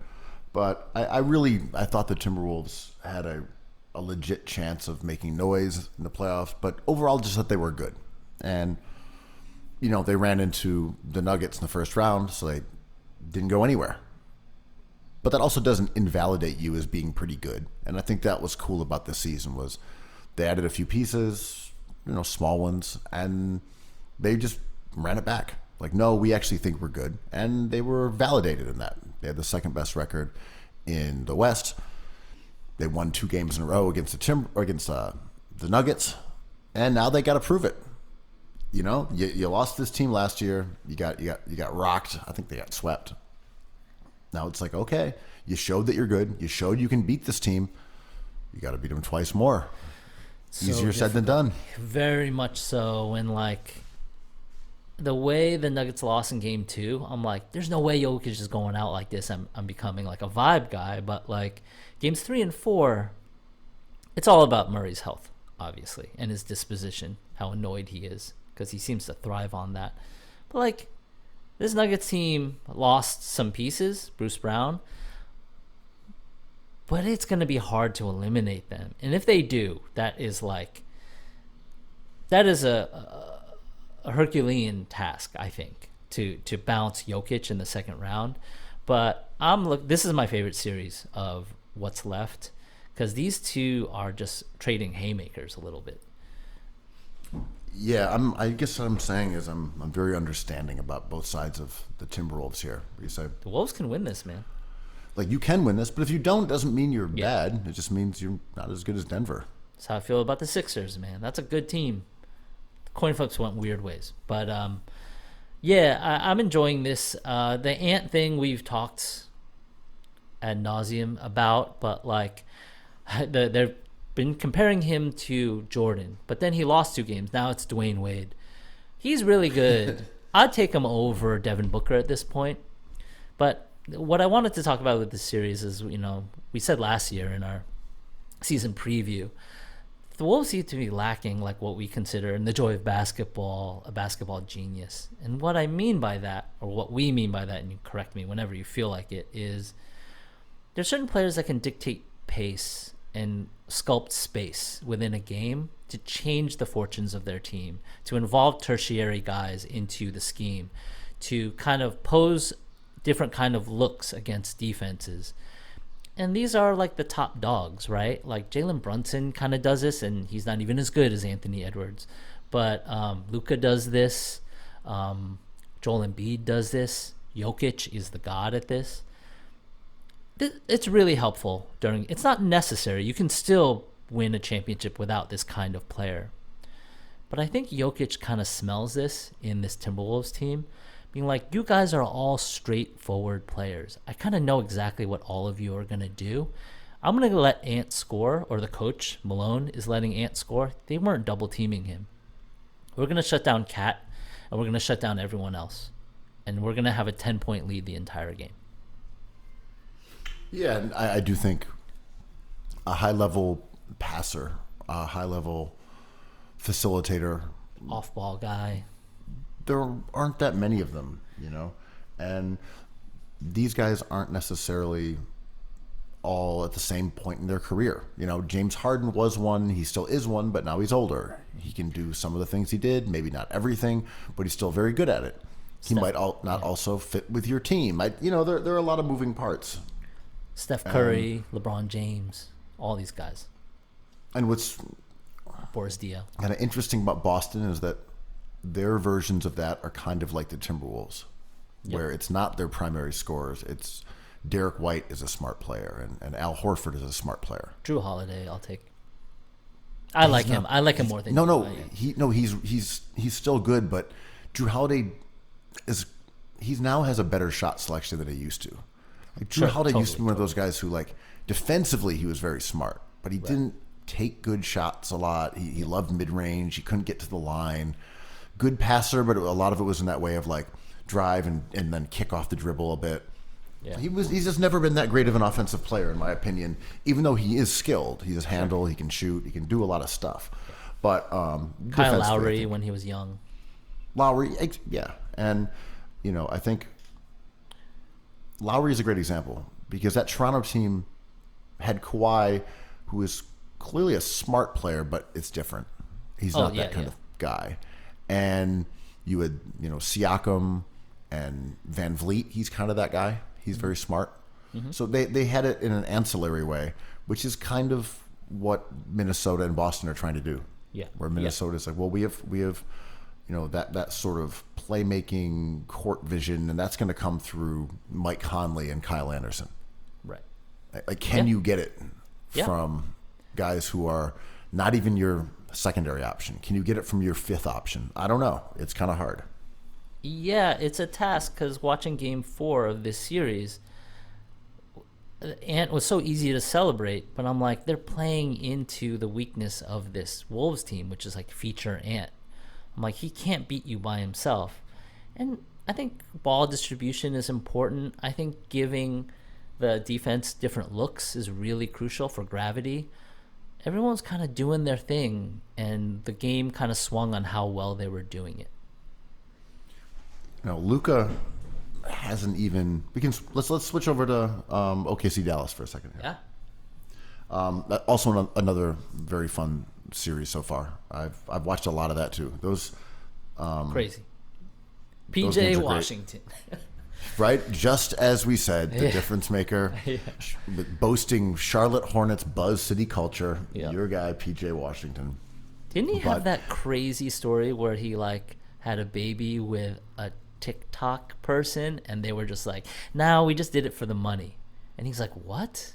And she's like, no, I want alimony. I don't know if it was TikTok or what the deal was, but there was some scandalous situation involving his child and an influencer. Whatever the dynamics were, it was indeed PJ Washington involved in that. Poor guy. But, this series now, Dallas is up 2-1, right? Mm-hmm. Or is 2-1 or 2-2? I think 2-1, if I'm not mistaken. 2-1. Right. OKC won the first, Dallas won the second, Dallas won the third. Kind of surprising to me. Yeah. I love Luka, but he hasn't been shooting that well. I love Kyrie. He's the GOAT. Mm-hmm. But I just thought that OKC had more overall talent. They'd won 5 playoff games in a row. They won the West. I was really shocked that OKC went out and lost the last game. Styles make fights, man. Dallas added girth. And when you're the opposite of girth and Chet, Dallas is like, oh, we kind of have a chance against this really awesome number 1 seed because our guards are excellent and we got girth to throw around under the basket. Let's just see what happens. Stretchable. Yeah, girth. I think I would like this series to go 7 just because I have absolutely no dog in this fight. I like both teams. They're cool. I'm pulling for SGA. I enjoy watching him play. I think he's a crafty dude. I would like that story of the process, the procedure, the whatever, to win it all. I mean, I like Chet. I like J-Dub a lot. He's awesome. He's great personality. He Style to me Lord. is Style Lord. To me, he is a star, and he's going to be a star. I don't know if he'll become an all-star with that team because of how their roles are, but I'm really impressed by him. I think he's an insanely high talent. I think aesthetically he has barriers because he doesn't look cool. He's a really great player, but he's like Tim Duncan. He's very stocky and kind of does things the right way. He's not a high flyer. There's a reason why people love Ant. Ant's good, man. He's really fucking good, but he's not Michael Jordan. He's not even Dwayne Wade yet. But all these players look the part. J-Dub is different. I think that's why I kind of like him. He just has I love him. Yeah. A sort of odd face with big eyes. Yeah. I think he looks cool. But this year it's he averaged like 19 a game, hyper efficiently. He can pass a bit. He can rebound a bit. I'm a fan. I really like him. And so between SGA, Chet, him, and the other guys, I'm just surprised the Mavs are up 2-1. Me too. But the Mavs are crafty. Their trade deadline stuff was pretty great. It was all riding on the health of their two guards, and Luka's a bit banged up. Shout out to Luka for not getting skinny, though. I love him living his best life. Just be a thick lord, man. Like, amazing. Talk about nachos all you want. This guy's thriving in the playoffs. But I'm enjoying this. The cultural shift with Kyrie Irving is incredible. I see people on my feed being like, he's just a good person. I'm like, yo, it's been around a year since he was like the devil. And it's just like, that's what happens when you're not the ire of the BMM. I mean, he hit the real vectors there. He had New York media and Boston media mad at him simultaneously. You know, like if those people are after you, you know, all of a sudden you become Satan. And then incarnate. You put on a suit and you say stuff like, I don't work hard. You guys work hard. I mean, we were talking about this on Twitter, and you were saying it was like the fans, and I'm of course fans were involved in this, but I really saw it as media only because my personal experiences of going to those Nets games after he came back from the vaccine, when he came in and sat on the sideline, when they lifted like the vaccine in the building, but he still couldn't play, those Baroque restrictions, and then when he came back after being suspended for posting the video, he got standing ovations on all three occasions. Yeah, but that's his home court, right? No, I know. I'm saying, what do you care what other fans say? That was what I mean. It was like, it didn't seem like it was Nets fans who were mad at him because they loved him. He's one of the most exciting players in history to watch. Like, he is a joy to watch, and that was why I was so annoyed that Joseph Tsai traded him. I was like, dude, you let the media convince you into trading one of the most entertaining players who is also just great, and I can't watch him anymore? Like, I've been betrayed. It's me, yeah. I can't get on the G and watch Kyrie, who is like the most like gorgeously skilled player ever. You took that away from Ben? It's like, I don't hate him. No one hates him. Right. No, I hear that. I also, it bears mentioning that I think Grantland is a fan-based phenomenon, and everything that Bill Simmons has done has been acutely aware of what his fan base wants, which is broad. It's not only Boston. These are not media people. They are the establishment now, but they are in touch with the fans in ways that like people who went to media school, like Peter Vesey, aren't, you know? And the way Grantland and the Pizza Guys network harnesses anger and ire is the way they become rich, but also Barstool, but also I think it's a call and response. It's like the Songbird we talk about. If the head fan, Bill Simmons, says Joel Embiid is unethical, it's a signal for everyone else to create that kind of discussion. So it only lives with the fans. It cannot live in just the media. The media is kind of like detached from feeling. I think that's true. There's absolutely a call and response. I just mean that the infatuation with Kyrie from a media standpoint really began after he left Boston, and all of a sudden it was about, you know, this guy's crazy. Well, he's unreliable. He burned down that house, right? He was like, I hate this city. Of course they're going to respond that way. He's like, this is the worst city ever. Of course. But I mean, as far as like Kyrie on the court, like he was always great. He was fantastic. His teammates loved him. He was exciting to watch. Like, he's kind of a different example than like a Joel Embiid, right? Where people are like, oh, he's foul grifting. He's dirty. He's always hurt. He's this, he's that. Kyrie, unblemished on the court. So that's what's funny is like he's going to Dallas and he's playing exactly the same way he did in Brooklyn, exactly the same way he did in Boston. He's a fantastic player. Maybe his role is a little more secondary to Luka. But overall, he's always played with superstar players, whether it's LeBron or Harden or KD. I mean, he played with, Tatum? I don't know. who are the Celtics stars at him? Gordon Hayward. Right. Al Horford. He coexisted. Al Horford is good.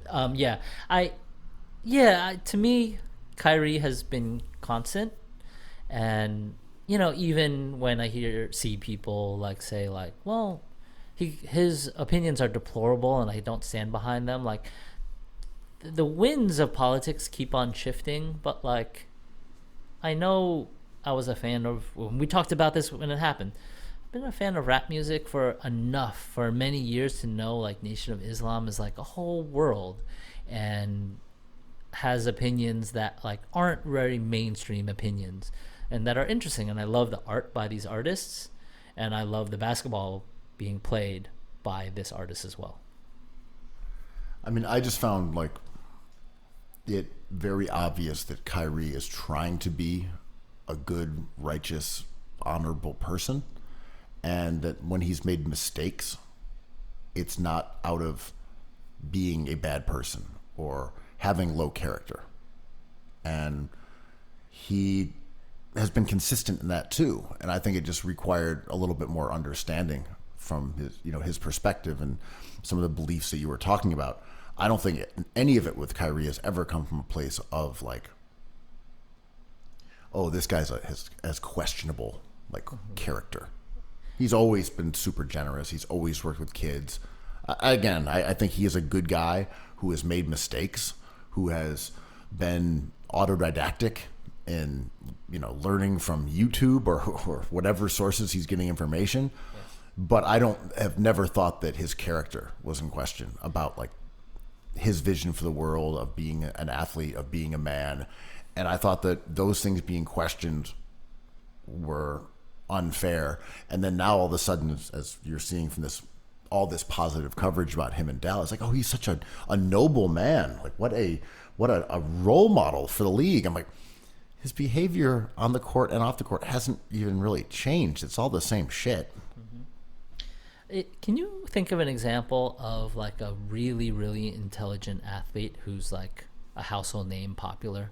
Because I love the Villanova guys, and they are very smart dudes, but they're not showy, and they maybe keep it to themselves. They say enough. They throw Mike and Ike's into the media scrum. Kyrie has a soapbox. Has there ever been an example of an athlete in any sport, no sin bin, that has achieved universal acknowledgement and love? Is it Kobe? No.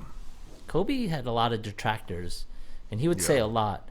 Is it better to be you guys are the winners? Is it better to do that, or is it better to be Kyrie being hey, we're doing this thing, I'd like to talk to you about perception? Has that ever worked?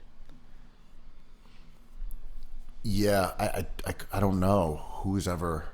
We don't want that, right?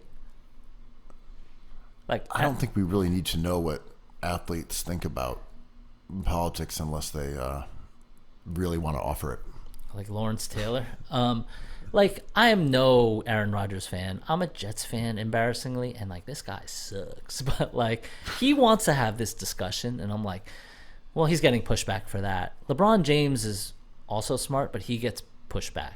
And I'm not saying smart he's smarter than Anthony Davis, but he wants that soapbox. I think that's true. Yeah. But yeah, anyway, this series, OKC Dallas, I want it going 7. I think both these teams are really cool. And I'm happy that Kyrie has escaped the scrutiny of the BMM and New York media. Until he goes to the finals against the Celtics. Right. But you know what's funny is I think if he played for the Knicks, the New York media would not have been nearly as harsh on him. I think New York media has a lot of Knicks fans, and I think him being in Brooklyn, it was we need to get him out of here. I think him being in Brooklyn made him Marbury more of a target. Right. And Knicks media is not benign here. Knicks media has tore down enough players at MSG. True, and look, so much of this is just couple of dudes. Can't even say that though, because the Nets were winning and were a threat to Boston and were a threat to the Knicks when this all blew up. Right. You know, during his last season. It's crazy that it was only a year ago, basically. I was looking at the timeline. I'm like, is this possible that this happened 10 years after the finale of Succession? Crazy time's weird. So, WNBA season starts pretty soon. Tomorrow night, actually. And Caitlin Clark, the star from Iowa, is making her debut in Connecticut. I looked at the drive. I was like, do I take the 2 hours out there, go get some New Haven pizza? Is that worth it? Oh my God, it's the best shit. It's the best shit. Like that could be a trip worth it. Caitlin Clark, New Haven pizza, Mohegan Sun buffet. Do a little gambling. Yeah. Get out there and hit the tables. Are you gonna do it? I don't think so, but it's not a bad idea. Okay, tiny detour into New Haven. What if you were going with like one of your homies? What is the plan there? You show up in New Haven. What do you do? It's 12 p.m. I want to look at that old factory.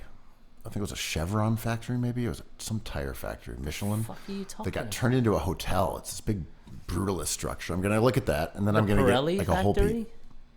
Maybe that's what it was. Whatever. It was a tire factory, I believe, that got turned into like a luxury hotel because it looks cool. I want to take a look see, and then I want to get some pizza.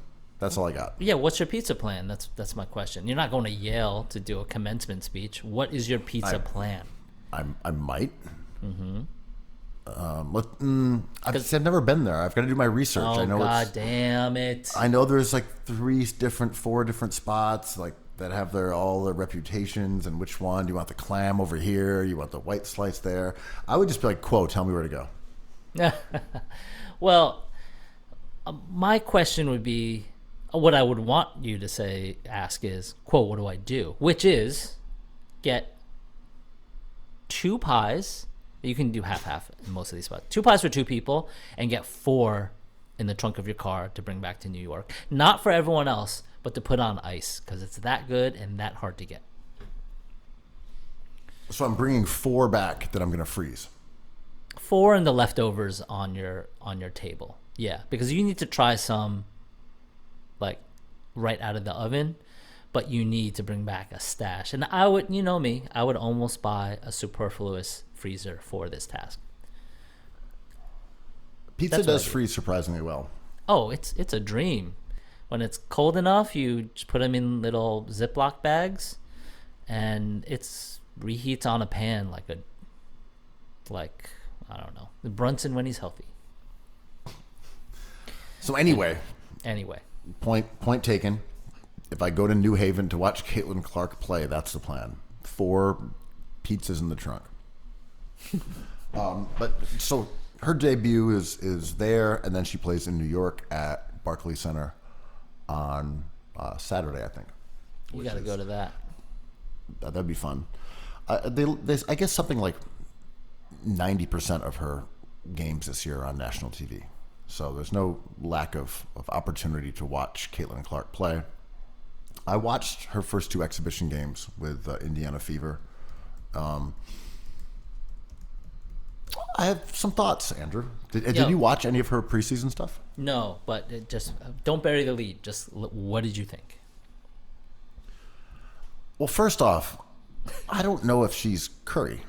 She might be Harden or Trae Young, and that's not a criticism. She is a great shooter, but I don't know that she's going to be able to put up 14 shots in the WNBA. I don't know that she's going to be 14 threes. I don't know that she's going to be like an enormous scorer, at least initially.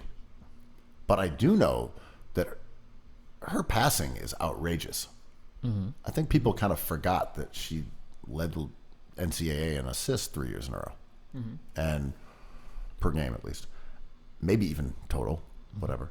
But that's what jumped out from watching her in the preseason, was that The defense is a lot better. You know, just there's a 12-team league. You're going against a really good perimeter defender, aggressive traps every single game. You've got teammates who need the ball, which she did not have in college. You know, she's got Aaliyah Boston, who was a last year's number 1 pick and an all-star. She's got another all-star shooter. So she's gonna have to act as a facilitator. I would be more likely to bet on her leading the league in assists than saying she's going to score 25 a game. Well, in Connecticut, she's up against Alyssa Thomas, right? Like Yeah. she's got 8. She looks kind of small out there, and as opposed to in college, like the other players are just bigger, they're faster. But man, she can fucking dime. Sure. Like, and that's like not really, gonna, really elite level. and that's not necessarily what the WNBA is looking for, right? Like, if she's the great white hope, she needs to put in buckets, because no one's like, that pass was incredible, they missed a shot, but yo, she can dime. They need That's true. they need her to rock those buckets, right? Like, they need Anthony Edwards type stuff, and she is not she's not Breanna Stewart, who still, between her and AJ Wilson are the best players in the league. And this is a different prototype, right? To your point, this is like a shifty passing bomber who is not going to do damage in the paint. She might be more like Steve Nash, at least initially, than like the Curry prototype, where it's just like a barrage of threes of bang, bang, bang, bang. There's just a lot of attention on her. But also this could change, because one thing I did notice in the preseason games was that her team is not acclimated to playing with a high-level shooter like that. And I don't mean a stationary shooter, because there's plenty of them in the WNBA. I mean someone who can, in motion, off the dribble, from deep. They just weren't setting her up for the shots that she likes. And I thought that was very noticeable. And this isn't out of any malice. It didn't look like they were ignoring her. It just felt like unfamiliarity. There was a couple plays where she was alone on the other side of the court. You're like, oh, that hasn't happened to her in like 10 years. Right. Where she's been open on a court and her teammates didn't see her. Like, that happened a few times. Yeah. And if I'm the coach, what's his name, Sides, I'd be furious. Like, that would get me so mad. I'm like, we have Caitlin Clark and you missed her on the other side of the court? Get your head out of your ass. Come on. And this is like... okay, go ahead. Sorry.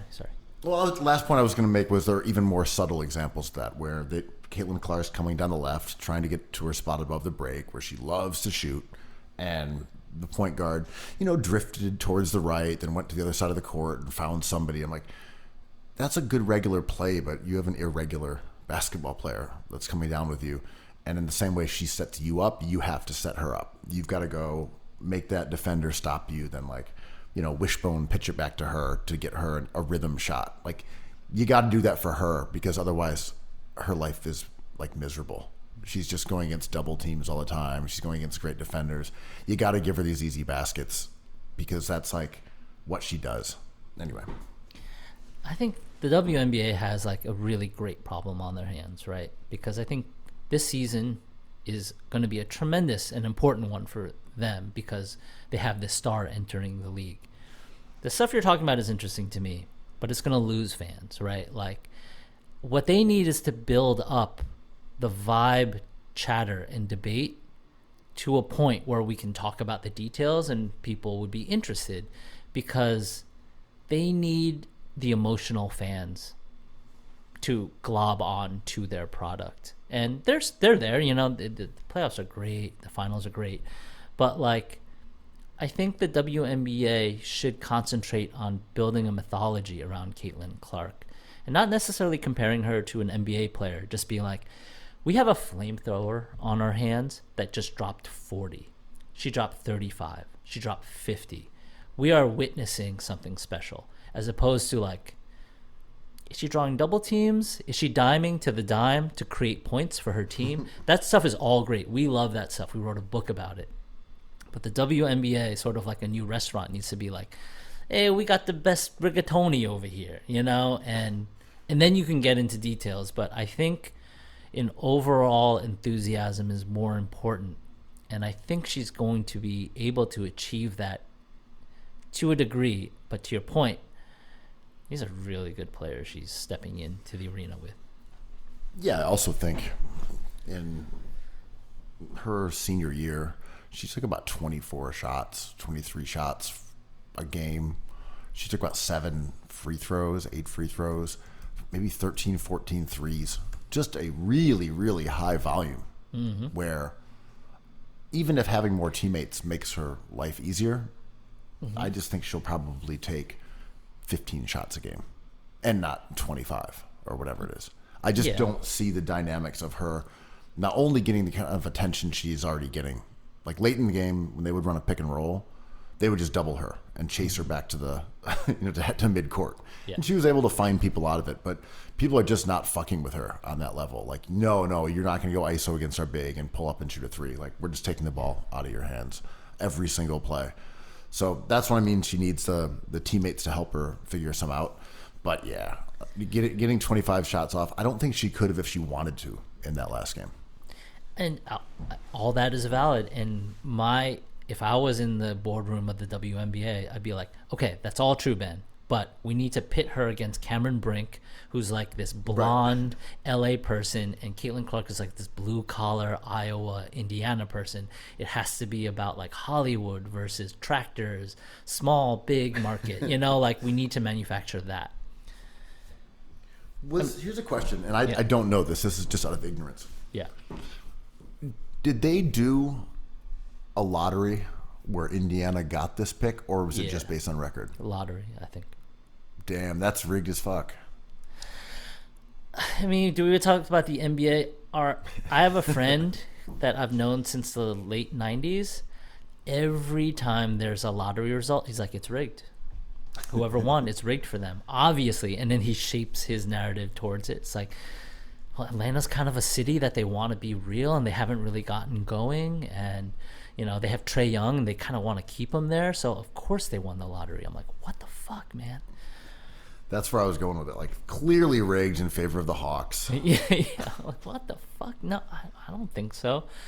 Like, how is the playoffs going to be rigged for the Knicks when the Knicks have, like, after Ewing, like, really dicey lottery luck?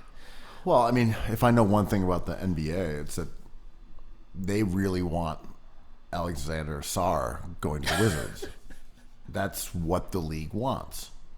Houston, one of the top 5 biggest cities. Of course, they're going to usher Dalton Knecht over there. That's exactly what the NBA wants. You know what rhymes like the best battle rapper ever in the music capital of the world, Atlanta? Toppich. That's where he should go. Atlanta. This draft sucks, but like, and also they're trying to punish. Yeah, exactly. Atlanta. They're trying to punish Detroit for their flagrant taking, and they're gonna make sure they get Reed Shepherd, who's super annoying. Detroit has gotten really bad luck though.